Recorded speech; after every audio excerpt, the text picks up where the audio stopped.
My presentation, actually I don't have any slides. My presentation is going to be slightly different. I'm going to give a very quick introduction to Oorja. I'm not going to talk about the technology or what we do, just talk about who we are. And then, since Oorja is a 5.5-year-old company, we've been around through all stages of what I call a startup, starting with R&D, moving to product engineering, moving to prototyping and pilot testing, and then to commercialization. Right now we are in a phase where we have a backlog of a few hundred units and moving to thousands of units in the next 30 to 60 days. I will share some of my experiences, and from these experiences, some of the do's and don'ts that have evolved in at least my mind, which I think some budding entrepreneurs, some budding startup CEOs could possibly avail of. So starting with who we are. Oorja is a company that has a fuel cell technology. Typically, fuel cells are synonymous with hydrogen as the fuel of choice.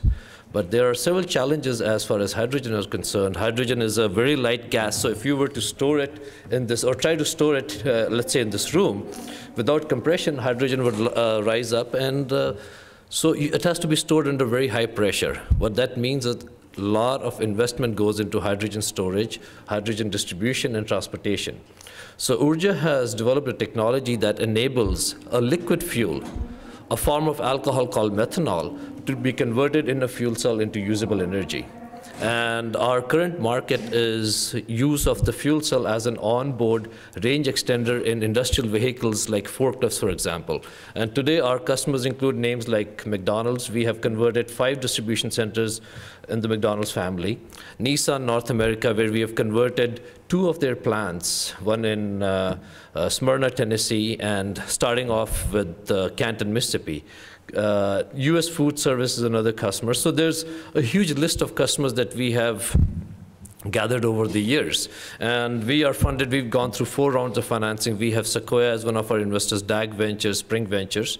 So that's an introduction to Oorja. What's next is essentially after forklifts, a very similar model is to use this type of technology or this product essentially as a range extender for electric vehicles. So that's our next product. But going back to the second phase of my presentation, or the second portion of my presentation, as I said earlier, I have certain experiences that I would like to share with you all. If you look at a startup, the phase 1 or the first phase of what I call the honeymoon period is essentially when an entrepreneur comes up with an idea. He or she goes and gets some funding, whether from angels or from friends or maybe from their own pocket, and they set up lab in Menlo Park to be close to Sand Hill Road. So that's the honeymoon period, and they are going through several things at that time. One is technology validation, this technology that the entrepreneur got very excited about. He or she wants to validate the technology. They go through what I call productization to make sure that the technology can be converted into a product.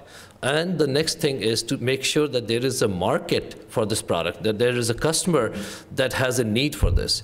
So during this phase, essentially what I feel as far as a do is concerned, that any and every entrepreneur needs to do is make sure that there are several metrics as you go through these sub-phases. When you go from technology validation to productization, from productization to market development, you should have pass-fail criteria. And the pass-fail criteria relates into a go, no-go decision.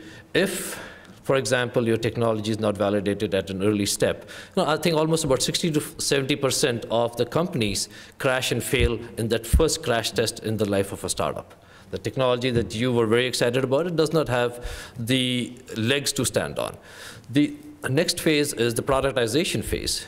The technology is good, your technology can be validated, but the product cannot be related to the technology in sense you cannot bring the cost down, you cannot solve the pain factor of the customer. So that phase actually is a very, very important phase in the life of a startup, and as I said earlier, about 60 to 70% of the companies fail that crash test. The don'ts in that is do not get emotional during that phase. Every entrepreneur or every budding entrepreneur is very tied to their technology, very tied to the concept of taking the technology into the market. But it's just like a very first date. I'm talking to the men here in this room. most of the men, I'm assuming all of them, have had a first date. And during that first date, you're you cannot afford to be emotional. So this is very much analogous to a first date. Do not get emotional during this time. The second learning from this is listen to the customers. It's extremely important that you understand their pain factor. You understand how you're going to solve that pain factor.